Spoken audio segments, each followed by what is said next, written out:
I'm very sorry that it's been so long since the last 80 episode. Come on the dogs. It's been an eventful few weeks, few months, trying to set the car up and whatnot, and getting the Hilux and all that sort of stuff, planning to build a toy hauler, camping trailer type style setup. So yeah, I apologise for the delay in the last episode, but then there's also another reason. Come out the front with me, I'll show you. So yesterday went down to Cameron Park, Newcastle, because I found this.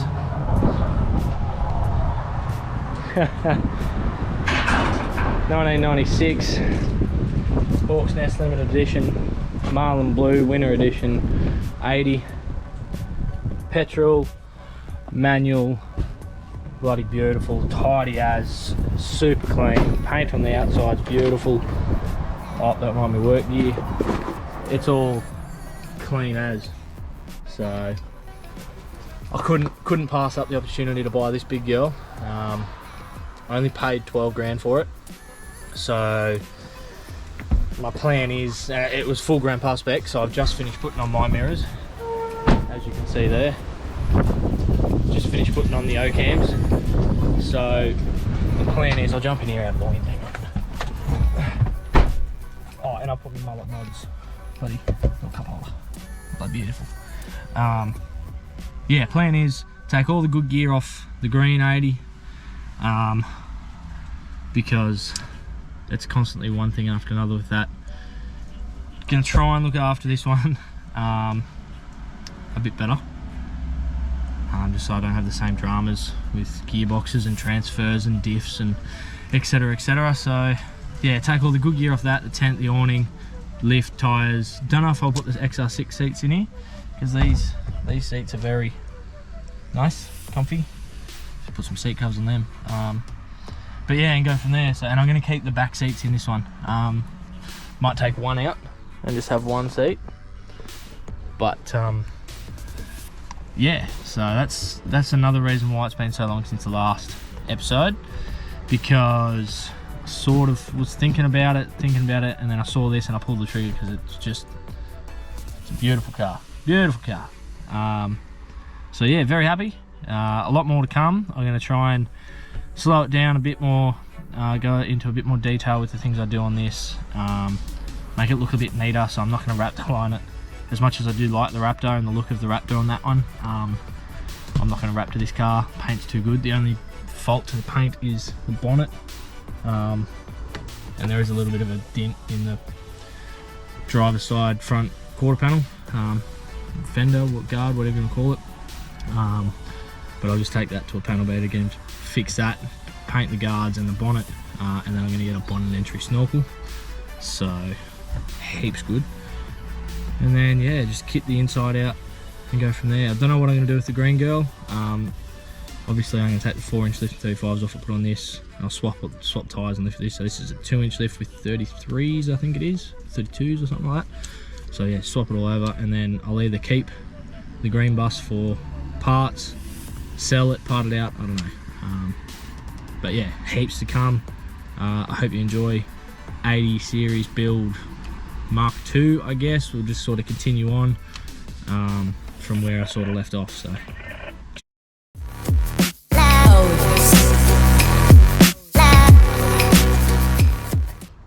big day today. I'm gonna attempt to swap the suspension from one car to the next. So I've already got the rear wheels off. I've got one shock out of the rear. So the way I'll do it is I'll go shocks first, swap the shocks out for that, and then I'll do coils, and then I'll do panards, and then I'll do the rear first, get the rear done and lift it in the back, because there's a bit more to bugger around with at the front, having the radius arms and whatnot. So yeah, I'll get into ripping it all out of the green 80, and then I'll time lapse or whatever, putting it into the blue 80 and lifting it up, so you can see how it goes from, I think it's got a 2-inch, so when it goes from 2 to 4-inch, but I'm pretty keen, it should look sweet. So let's get into it.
Right, that was painful, but the rear coils are in.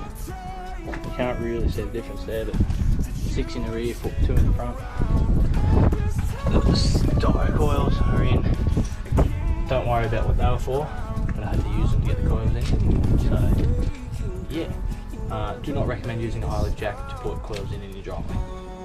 Hoist or some other bloke can do it for you. But yeah, good times. So now I'll move on to put the handlight in the rear, shocks in the rear. I'll put the 35s on the rear, and then you really get to see the sort of size difference. And then I'll move on to the front. So let's get it. Wait, I'll run. Have a go at what I had to do to this big girl.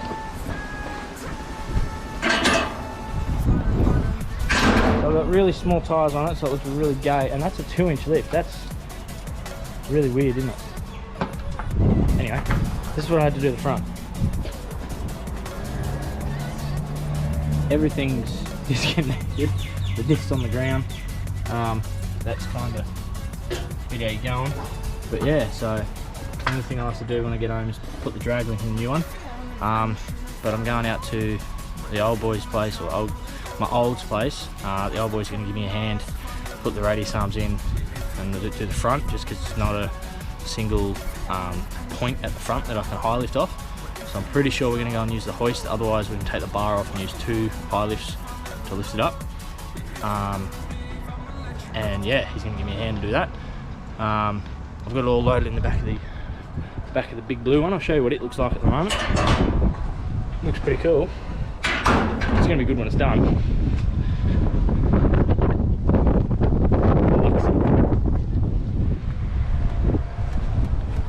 Not bad. 4 in the back, 35s.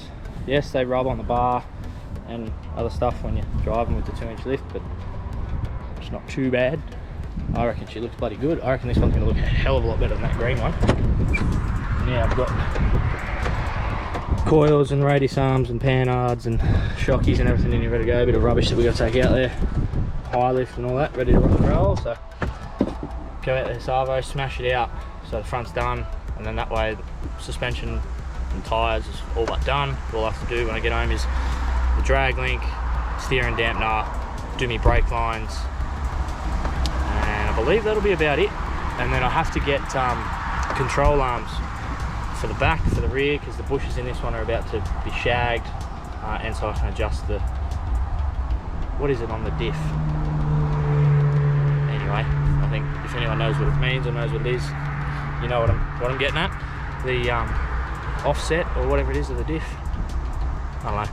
But yeah, and then that'll be done. Then I can concentrate on the camp setup, putting the roof rack on and the awning on and that, and then hopefully further down the track I'll be able to throw the charger on and she'll be fully sick, bro.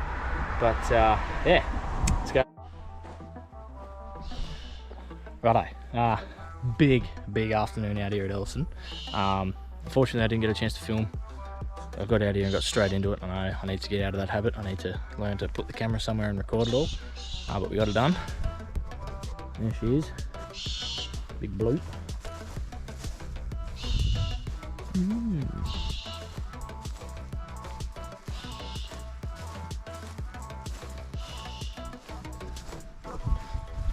Very happy. Next step will be I've got to get some more extended lines because it's an ABS model, so I've got to get some extended lines for that. I'm going to get all the uni joints replaced underneath it because there's a bit of a rattle, a bit of a shudder vibration when you decelerate. So I'll replace them and see if that fixes it. Otherwise I'll have to get them to diagnose that. Hopefully it's not another bloody transfer case or diff or something like that. But yeah, heaps good. Stay tuned. Thank you. Righto, got the fork under her. Not too bad. Just gotta cut that out a bit. Replace the arms because she's rear steering, but they're still moving, so heaps more to go. Went out to the old boys this morning and we were going to put on the hoist, but there was another car on the hoist, so we jacked it up and put jack stands under the axles and that. Drove it. As far as we can tell, it's the rear diff, which is awesome. not such a bad thing because I've got a spare one in the green 80. I just have to pull the axle and pull that out and then put in this. And hopefully, fingers bloody crossed, that's all that's wrong with it. So I'm going to do that this afternoon and then take it for a drive and see if there's still any of that noise and vibration and whatnot. Because if it is, then it could well and truly be the transfer or the front diff as well. But from the diagnostics this morning, yeah, rear diff, so I'll get into that. Saw it before flexing up. There was 1.2 meters flex in the rear, so that's from floor to center of the axle, and 1.05 in the front. But there was still more to go in the front and in the rear. The tyres just started hitting on the guards, so, or the flares, so heaps good, heaps of flex in the big girl. It's hot, but I'm winning. So both axles pulled and diff center out. You have to repack some bearings and whatnot, but that's all right. That's all good. That's easy. So I've just double checked on both crown wheels. Just let me find it here. Where is it? They're both 4.1. I just want to find the little stamp and show you the little stamp. Anyway, maybe on this one. Yeah, there. I don't know if you can really see it. It might come through on the camera, I don't know. But that's what the ratio of the gear diff is, gear set, whatever you want to call it. So, with these being full-time four-wheel drives, or with any car, actually, you want the diff ratios to be the same. So in the green one, it had 4.88s, and the front one buggered up. So I had to try and find a diff with 4.88 gears in it. Otherwise it wouldn't have worked. But what I ended up doing was putting 2 sets of 4.1s in there, and that's what all 80 series. I actually think that's what majority of Toyota Cruisers run. So yeah, now I'll be able to get the good one in, which is this one. Sort of barely be able to see it there, but it actually spins. Just try and balance it there again so I don't fall over. Spins very freely, very good. And then this one, you try and spin it, and you just spin the whole. So I'm guessing, I'll pull it apart later on, but I'm guessing there's a failed bearing, clutch bearing there that's seized up, or the whole assembly's just seized up. I'm not too sure. There's a few leaks coming out of it, so it could have run out of oil and old mate run it dry, but that would have done a lot more damage, I would think. But then it does have 450,000 Ks on it, so it could have just shagged itself.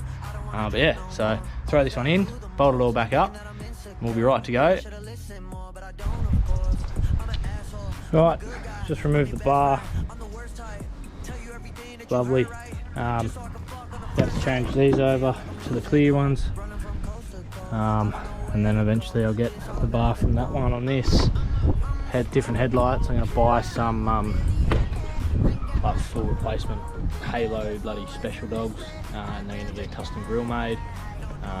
So yeah, pretty sick bra.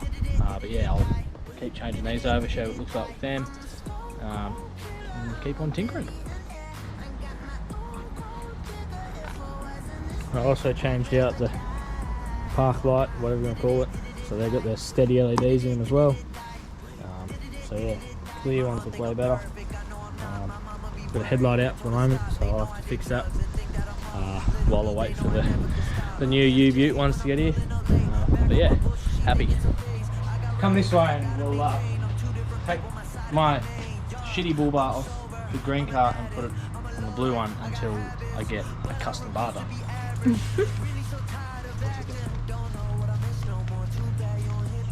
Chili Chili, hello. Hi Nilo.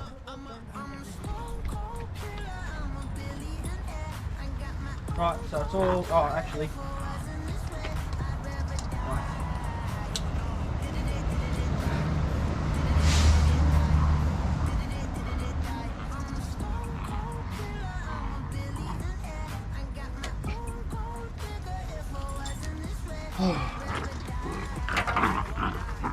So the bull bar is already unbolted. There's steady lights. Stop.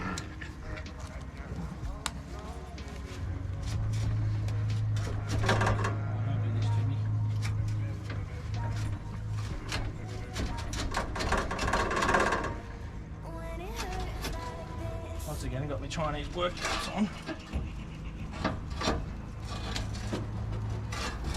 Oh, a bit heavier than the alloy bar. Big, strong Aussie boy.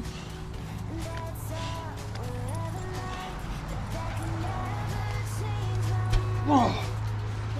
Oh. That's heavy. Oh. Try and lift this dog. Would you like a hand? I would, but you keep filming. Okay.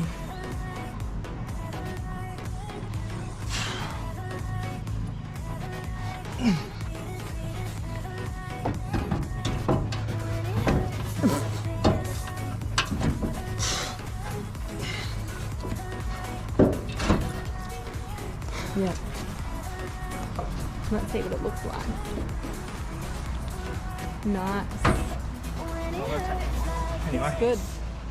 you get the gist.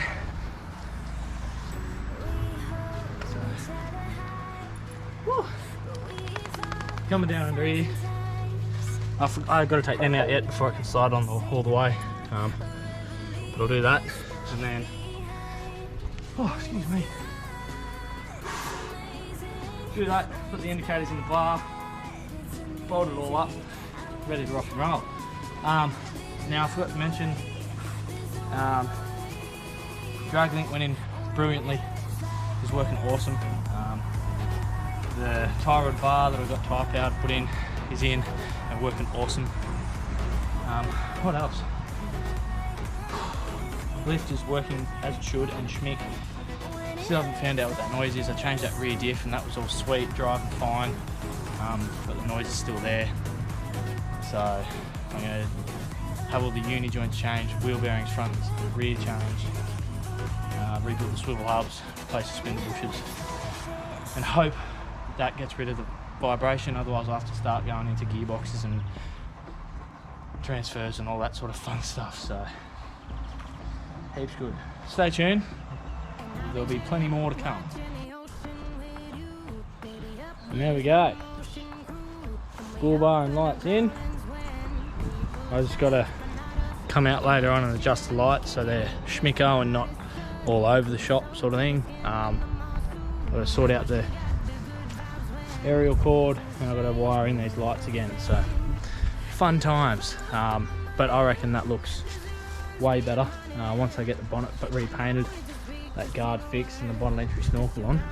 I'll get that panel guard bit, whatever you want to call that, I'll get that repainted as well, and she'll look bloody mint. I'm going to try and get someone around to help me put the roof rack on her this weekend, so hopefully I can get that done and she'll be a full bloody tourer then.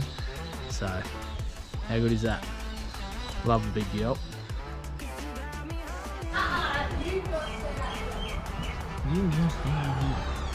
So once again, I started doing something and then realised, oh, I should probably film this.